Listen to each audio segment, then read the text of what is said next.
Now, there's one other kind of clinical trial that I want to describe to you briefly before going through the two case studies that I described, and that is something called adaptive design. That's something that we will not go through formally here because the statistics are a little bit more involved. If you're interested in it, I'd be happy to give you readings. We have some citations on the syllabus as well as in these slides.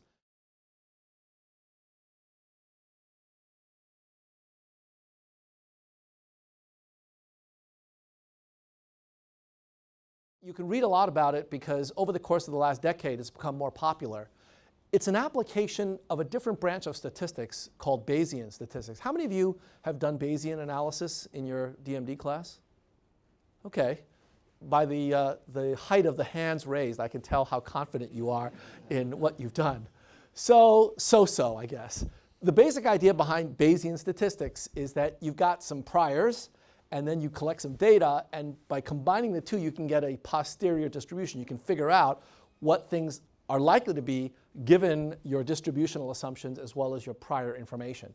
Well, that's exactly the same principle that's applied to clinical designs that are said to be adaptive.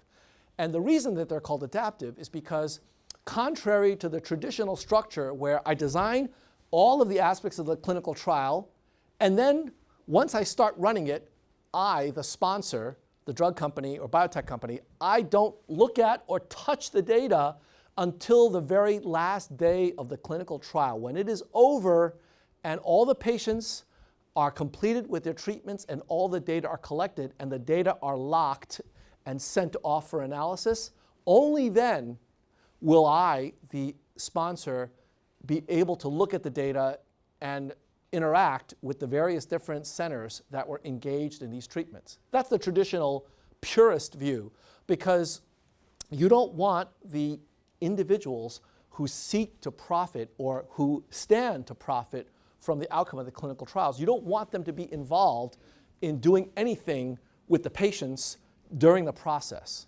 right? Because they could affect the results. They could somehow bias the results in their favor. That's the traditional view. The Bayesian view is that this is actually a very wasteful way of conducting a trial, because as you learn about how patients are doing throughout the course of the trial, you should use that information. To give you an extreme example, if after the first 3 months of your trial 4 patients die, do you really want to wait till the rest of the year to try out the therapy on the other patients? Probably not. That probably tells you that something is not quite right with your therapy, right? So you should use that information. And people do, obviously. When that happens, the trials stop. But there are many other examples where you learn things that are not quite as dramatic, and you should use them along the way, but under the standard approach to randomized clinical trials, we're not allowed to.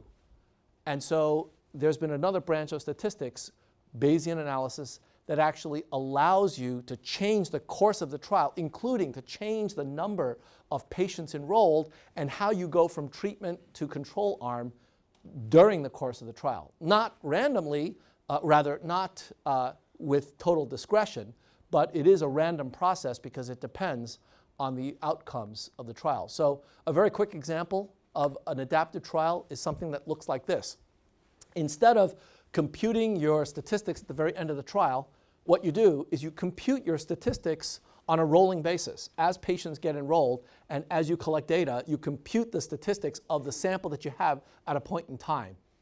And if it turns out that the results that you get at a point in time in the middle of the trial, if it turns out the results are really, really good, you'll stop the trial and say, success.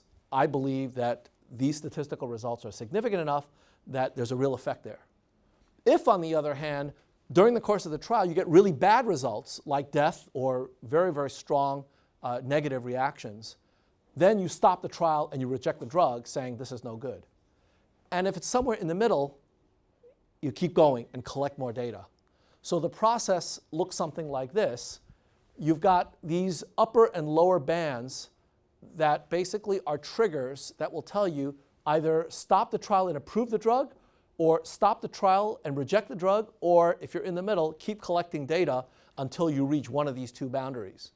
That's an example of a clinical trial that's adaptive. And again, it's not arbitrary. These bounds are computed in a very precise way using Bayesian inference to be able to minimize the expected harm to patients and to maximize the expected gain. And so if you do it right, it turns out that these adaptive trials, they're more complicated because I can't tell you in advance how many patients are going to enroll. The number of patients enrolled is a function of the results during the course of the trial, but it actually saves on the number of patients. The number of people you need in order to reach one or the other conclusion is on average lower. You can show that through Monte Carlo simulation. And moreover, one could argue that this is actually in the best interest of the patients, because during the course of the trial, if a patient is engaging in a particularly good therapy, that will actually continue. But if the patient is engaging in a somewhat adverse therapy, those patients can be switched to the better arm, and you can have multiple arms, as we'll hear in a few minutes with the I-SPY breast cancer clinical trials. So that's an overview of how these clinical trials can affect business decisions. I now want to talk a bit about how all of this gets put together with the ultimate choices that pharma companies and biotech companies make. And that gets back to behavior, the role of behavior in these decisions.